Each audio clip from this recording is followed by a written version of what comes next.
राहों को और कठिन कर दो, मैंने अभी हार नहीं मानी। राहों को अभी और कठिन कर दो, मैंने अभी हार नहीं मानी। चाहे चट्टानें हिला दो, उन्हें तोड़ने की ठानी।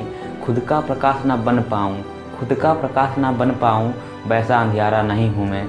खुद का प्रकाश ना बन पाऊँ, वैसा अंधियारा नहीं हूँ मैं। जाके कह दो उस विषम लक्ष्य से, अभी हारा नहीं हूँ मैं। नमस्कार मित्रों, मैं अवनीश कुमार स्वागत करता हूँ आपके अपने YouTube channel future with Avneesh में। तो दोस्तों, हम आज क्लास 10 के मानव नेत्र एवं रंग बिरंगा संसार इस चैप्टर को आज हम लोग पढ़ेंगे। और प्रकाश का परावर्तन और अपवर्तन मैंने वीडियो बना दिया है, लिंक आपको डिस्क्रिप्शन में मिल जाएगा, वहाँ से आप देख सकते हैं। पहले तो समझते हैं मानव नेत्र। मानव नेत्र क्या होता है? मानव नेत्र एक प्रकार की दृश्येंद्रिय होती है जिसकी सहायता से हम अपने चारों ओर स्थित वस्तुओं को आसानी से देख सकते हैं। यह एक कैमरे की बात कार्य करता है। मानव नेत्र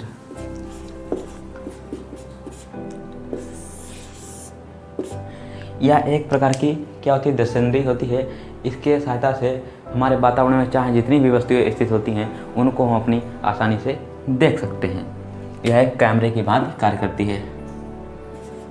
यह एक प्रकार की दृश्येंद्रिय होती है।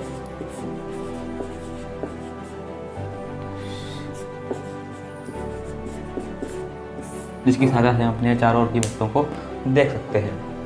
अब इसके बाद में कुछ इसके पार्ट होते हैं, इसके कुछ भाग होते हैं। उनमें से मैंने 2 पार्ट को लिखा है, बताया है, वो ही इम्पॉर्टेंट है और आपको ज़्यादा पढ़ने की जरूरत नहीं है। एक होता है शंखनाड़ियाँ।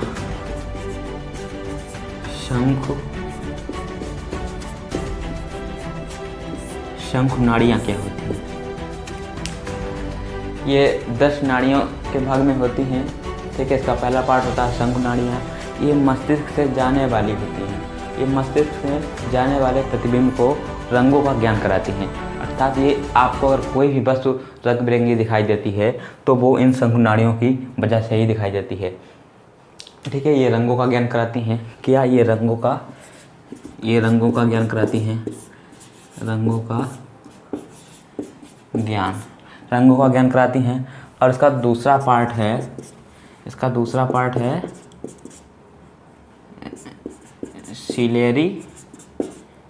सीलेरी मांसपेशियाँ।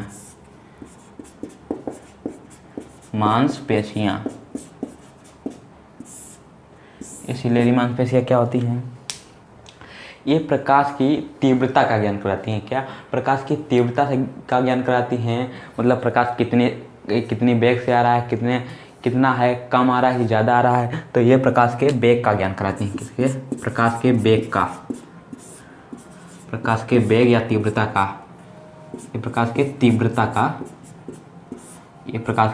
तीव्रता का ज्ञान कराती हैं। इन्हें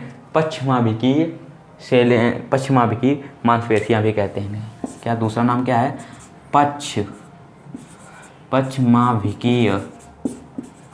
पश्चमाभिकी मांसपेशियाँ। इन्हें पश्चमाभिकी मांसपेशियाँ भी कहते हैं। ठीक है, अब इसके बाद में कुछ हमारे मानव नेत्र में कुछ दोष हो जाते हैं। उनमें मुख्यतः मैंने 4 दोष आपको बताए हैं। ठीक है, पहला है निकट दृष्टि दोष।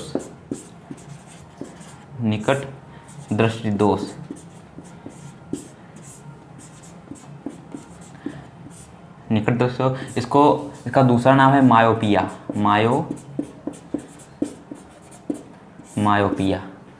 ठीक है, और अगर आप PDF प्राप्त करना चाहते हैं इस चैप्टर की तो डिस्क्रिप्शन में टेलीग्राम का लिंक है। टेलीग्राम से आप इस चैप्टर की PDF आसानी से प्राप्त कर सकते हैं। पहला दोष होता है निकट दृष्टि दोष, इसको कहते हैं मायोपिया। अब इसमें क्या होता है? इसमें ये होता है कि मनुष्य को, अगर मनुष्य में ये निकट दृष्टि दोष होगा तो मनुष्य को निकट की वस्तु एक निश्चित सीमा तक दिखाई देगी। मतलब निकट रखी हुई वस्तु एक निश्चित सीमा में दिखाई, या यूँ कह लें निकट की वस्तु नहीं दिखाई देगी। ठीक है, मतलब इसमें निकट की वस्तु एक निश्चित सीमा तक दिखाई देगी। निकट की वस्तु एक निश्चित सीमा तक दिखाई देगी। और दूर की वस्तु नहीं स्पष्ट दिखाई देगी। इसमें निकट की वस्तु दिखाई देगी परंतु दूर की वस्तु स्पष्ट नहीं दिखाई देगी। इसको आइए इस चित्र से समझते हैं। मान लीजिए ये नेत्र है, ये प्रकाश किरण आ रही है, ठीक है, और यहाँ पे ये आपका है रेटिना, ठीक है, इसको रेटिना कहते हैं। और ये रेटिना के पहले ही, ये रेटिना के पहले ही बन जाता है, ठीक है, ये रेटिना के पहले ही प्रकाश बन जाएगा आपका, यानी कि रेटिना तक नहीं पहुंच पाएगा। अब इसके कुछ कारण भी होते हैं, क्यों होता है, इसका प्रमुख कारण होता है नेत्र गोलक का बड़ा हो जाना, कांचाभ द्रव्य का अपवर्तनांक अधिक हो जाना और तथा फोकस दूरी का कम हो जाना, अधिक हो जाना, फोकस दूरी का अधिक हो जाना इसके कारण होते हैं। और कारण कौन से होते हैं? कारण इसका होता है नेत्र गोलक का बड़ा हो जाना, नेत्र गोलक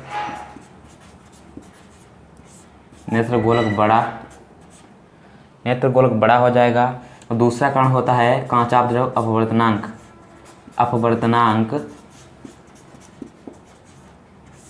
अपवर्तनांक इसमें अधिक होगा, ठीक है, अब फोकस दूरी आपकी कम हो जाएगी, फोकस दूरी कम हो जाएगी, फोकस दूरी कम हो जाएगी आपकी। ये इसके मुख्य कारण होते हैं। अब इसका निवारण किस तरह से कर सकते हैं? इसका निवारण हम अवतल लेंस के चश्मे द्वारा, यानी कि एक निश्चित फोकस दूरी से युक्त अवतल लेंस के चश्मे द्वारा हम इसका निवारण कर सकते हैं। निवारण इसका किस प्रकार कर सकते हैं? निवारण अवतल लेंस के चश्मे, अवतल लेंस के चश्मे के द्वारा, अवतल लेंस के चश्मे के द्वारा इसका हम निवारण कर सकते हैं।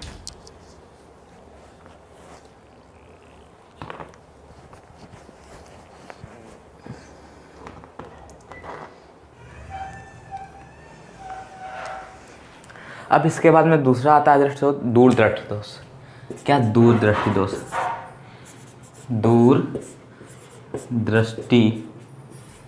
दूरदृष्टि दोष।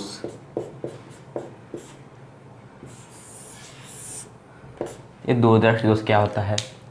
इसका ये सेम उल्टा होता है। इसमें क्या होता है? इसमें निकट की वस्तु स्पष्ट नहीं निकट की वस्तु दिखाई देगी परंतु दूर की वस्तु नहीं दिखाई देगी, ठीक है। इसमें मायोपिया में निकट की वस्तु दिखाई देगी परंतु दूर की वस्तु स्पष्ट नहीं दिखाई देगी। इसके कारण क्या होते हैं? नेत्र गोलक का बड़ा हो जाना, अपवर्तनांक का अधिक हो जाना, फोकस दूरी का कम हो जाना, ये इसके कारण होते हैं। और इसका निवारण अवतल लेंस के चश्मे के द्वारा फोकस दूरी से युक्त हम कर सकते हैं। इसमें अवतल लेंस के चश्मे का प्रयोग किया जाता है। ये दूरदृष्टि होता है, इसका सेम उल्टा होता है। इसमें क्या होता है? इसमें निकट की वस्तु नहीं दिखाई देगी। इसमें निकट की वस्तु स्पष्ट नहीं दिखाई देगी।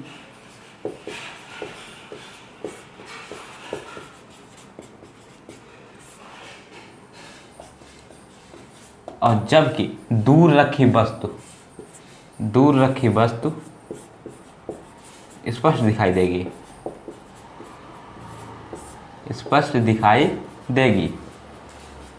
अब इसको एक चित्र के माध्यम से हम देख सकते हैं। ये मान लीजिए नेत्र गोलक है, ये आपकी पुतली कॉर्निया, यहाँ से ये प्रकाश चलेगा,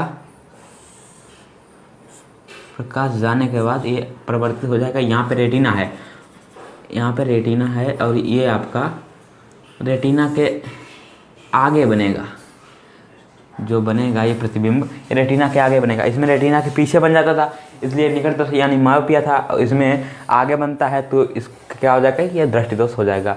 अब इसके कारण क्या होते हैं? इसके भी कारण सेम इसके उल्टे होते हैं। नेत्र गोलक का छोटा हो जाना, अपवर्तनांक का कम हो जाना, फोकस दूरी का अधिक हो जाना, इसके ये कारण होते हैं। और निवारण इसका उत्तल लेंस के चश्मे के द्वारा किया जा सकता है। उत्तल लेंस के चश्मे के द्वारा इसका निवारण किया जा सकता है। अब इसके बाद में आता है जरा दृष्टि दोष। इसमें क्या होता है? जरा दृष्टि दोष में दृष्टि दोष हो जाते हैं, दूर दृष्टि भी हो जाता है, निकट दृष्टि भी हो जाता है। ठीक है, यह रोग ज़्यादातर बुढ़ापे में होता है और इसमें ना ही पास की वस्तु स्पष्ट दिखाई देती है और ना ही दूर की वस्तु स्पष्ट दिखाई देती है। चलिए अब इसके आगे पढ़ते हैं जरा दृष्टि दोष। ये जरा दृष्टि दोष क्या होता है? जरा दृष्टि दोष ये क्या होता है? यह रोग मुख्यतः बुढ़ापे में होता है, जैसे मैंने बताया। इसमें ना ही पास की वस्तु स्पष्ट दिखाई देती है और ना ही दूर की वस्तु स्पष्ट दिखाई देती है। और इसमें इसका निवारण हम कहें तो इसमें दोनों चश्मे का उपयोग होगा, उत्तल lens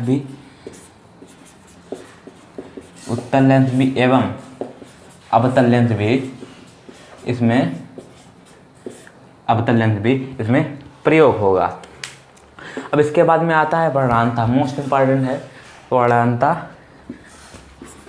colour blindness, वर्णांता most important. इसमें क्या होता है? यह एक आनुवंशिक रोग होता है, यानी यह माता पिता से ही आता है। इसमें क्या होता है? सामान्य व्यक्ति लाल व हरे रंग में अंतर स्पष्ट नहीं कर पाता है। क्या होता है? लाल व हरे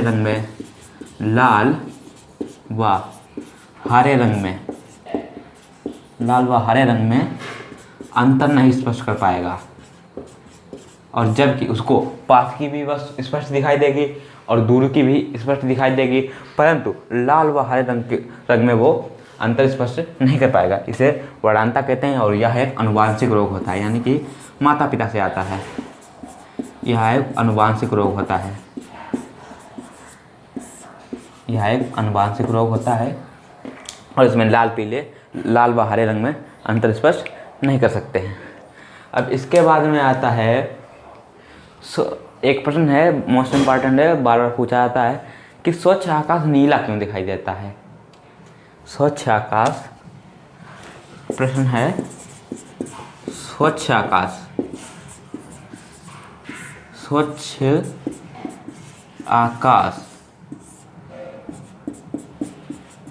नीला क्यों दिखाई देता है?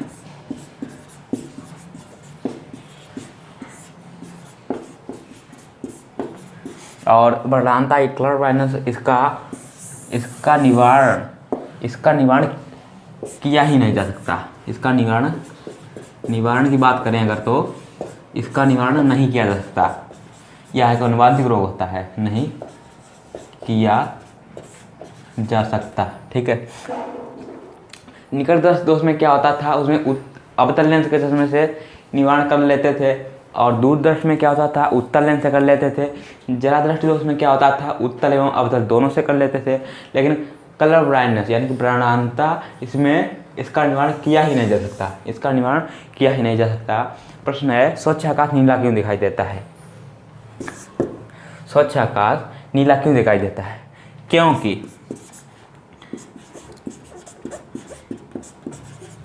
क्योंकि आकाश में कम तरंग दैर्घ्य वाले सूक्ष्म कण बैगनी, हरे, पीले होते हैं। उनका प्रकीर्णन बहुत तेजी से होता है। इसलिए स्वच्छ आकाश हमें नीला दिखाई देता है। स्वच्छ आकाश नीला दिखाई देता है। इसके बाद में है कि चंद्रमा से अंतरिक्ष काला क्यों दिखाई देता है? दूसरा प्रश्न है चंद्रमा से अंतरिक्ष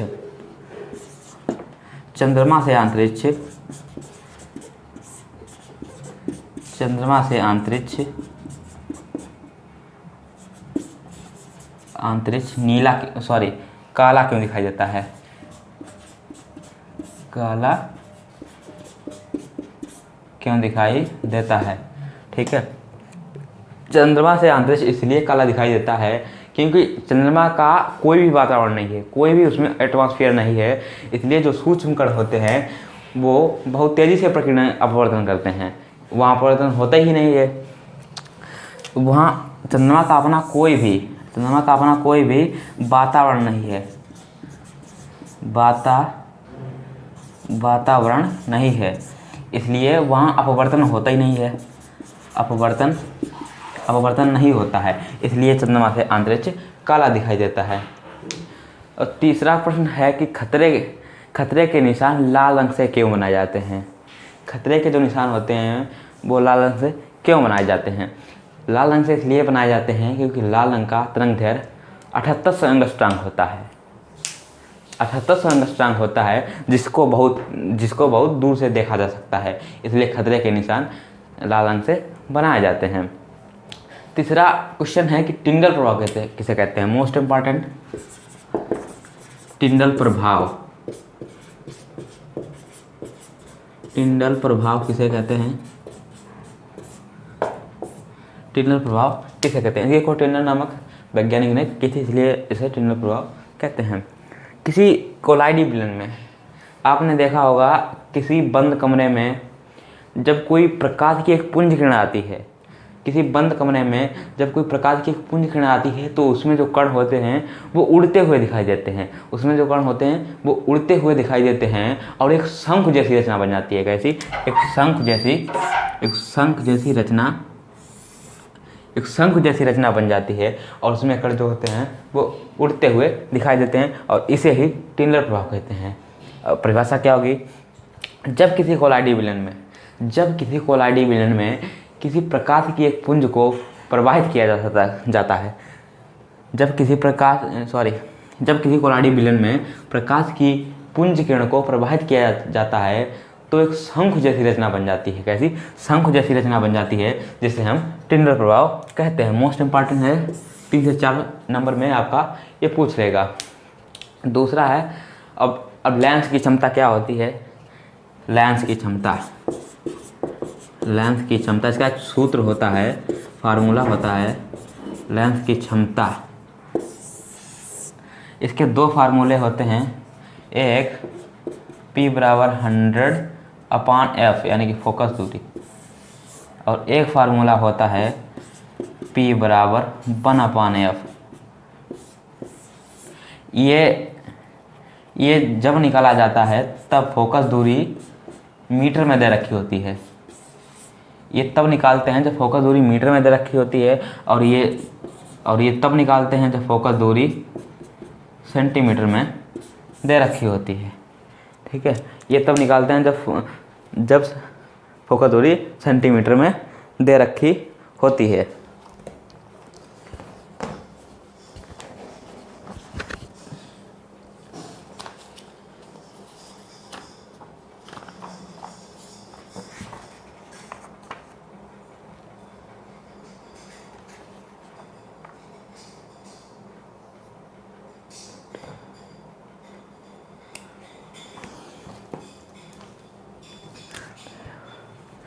यहाँ पे मीटर होगा जब फोकस दूरी मीटर में दे रखी होगी और ये सेंटीमीटर में दे रखी होगी। ये P बराबर 100/f यानी कि फोकस दूरी जब सेंटीमीटर में दे रखी है तब इस वाले सूत्र का प्रयोग करेंगे, और जब फोकस दूरी मीटर में दे रखी होगी तो P बराबर 1/f इसका प्रयोग करेंगे। अब इसके बाद में आता है एक आँख की समंजन क्षमता। आँख की समंजन क्या होती है? आँख की समंजन क्षमता,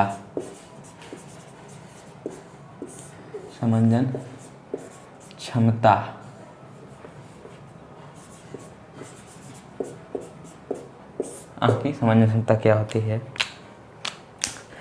जब सिलेरी मांसपेशियाँ फोकस दूरी को परिवर्तित करती हैं, जब सिलेरी मांसपेशियाँ नेत्र गोलक की फोकस दूरी को परिवर्तित करती हैं, तब ऊपर नीचे दाएं और बाएं यानी कि चारों तरफ हमें वस्तु स्पष्ट दिखाई देती है, उसे हम आँख की समंजन क्षमता कहते हैं। यानी कि फोकस दूरी का परिवर्तित होकर चारों तरफ वस्तु का स्पष्ट दिखाई देना आँख की समंजन क्षमता कहलाता है। फोकस दूरी परिवर्तित होकर, नेत्र गोलक से फोकस दूरी परिवर्तित होकर चारों तरफ स्पष्ट दिखाई देना, ये आँख की समझने क्षमता कहलाता है। एक सूत्र होता है न्यूमेरिकल के लिए 1/f equal to 1/v minus 1/u। ये सूत्र आप लोग नोट कर लीजिए, इससे न्यूमेरिकल लगनी है। f क्या है इसमें? f है फोकस दूरी, f है इसमें फोकस दूरी, इसमें f जो है फोकस दूरी है, और v है वस्तु का प्रतिबिंब, ठीक है। b जो है वो वस्तु का प्रतिबिंब, और लेंस की समंजन क्षमता यानी कि लेंस की क्षमता यानी कि इसका जो मात्रक होता है वो डायोप्टर होता है। इसकी खोज डायोप्टर नामक वैज्ञानिक ने की थी, इसलिए इसका मात्रक होता है डायोप्टर।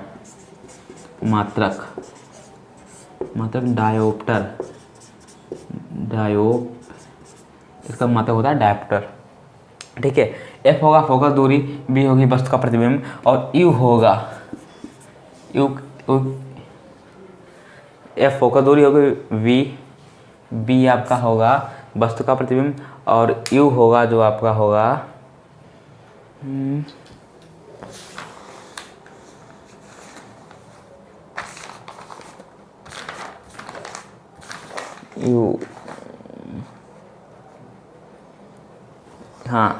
u होगा वस्तु की दूरी, ठीक है।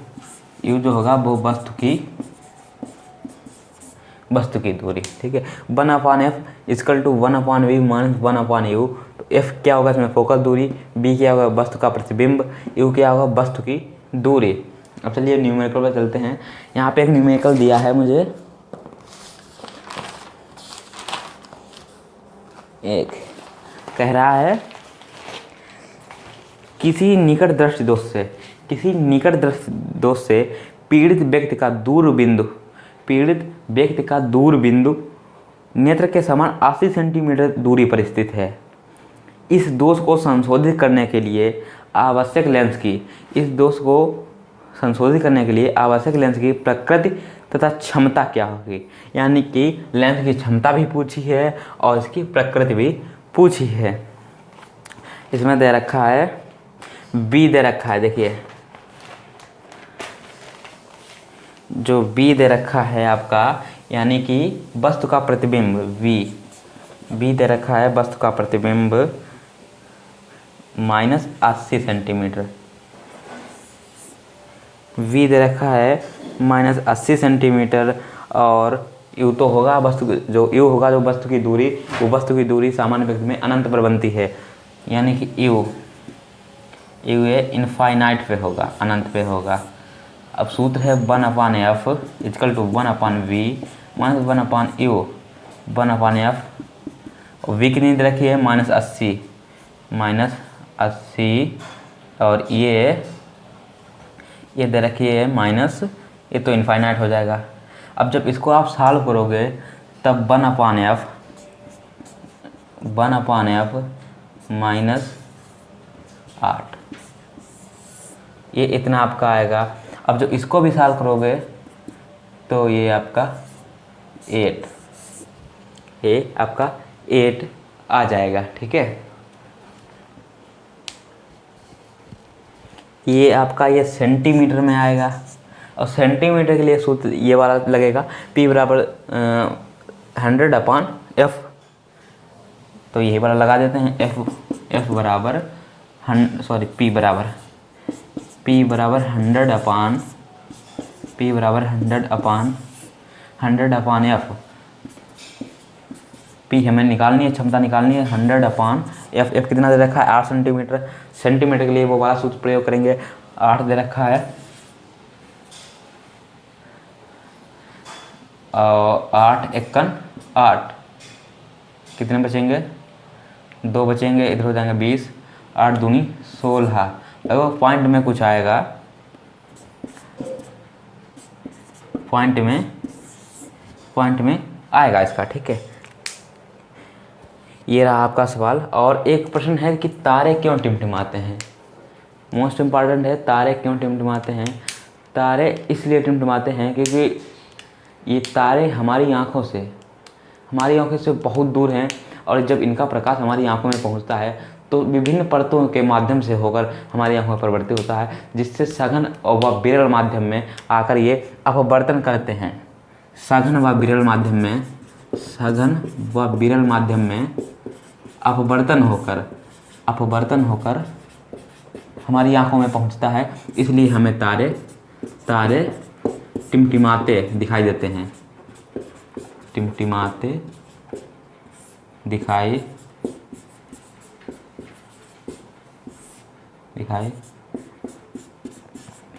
देते हैं। आई होप आपको ये क्लास अच्छी लगी होगी, और आप जो भी वीडियो देखना चाहते हैं वो कमेंट करके बताएं। और 4 लाइन को कह के मैं अपनी बात को समाप्त करता हूँ कि यूं ही नहीं मिलती मंजिल, एक जुनून सा दिल में जगाना पड़ता है।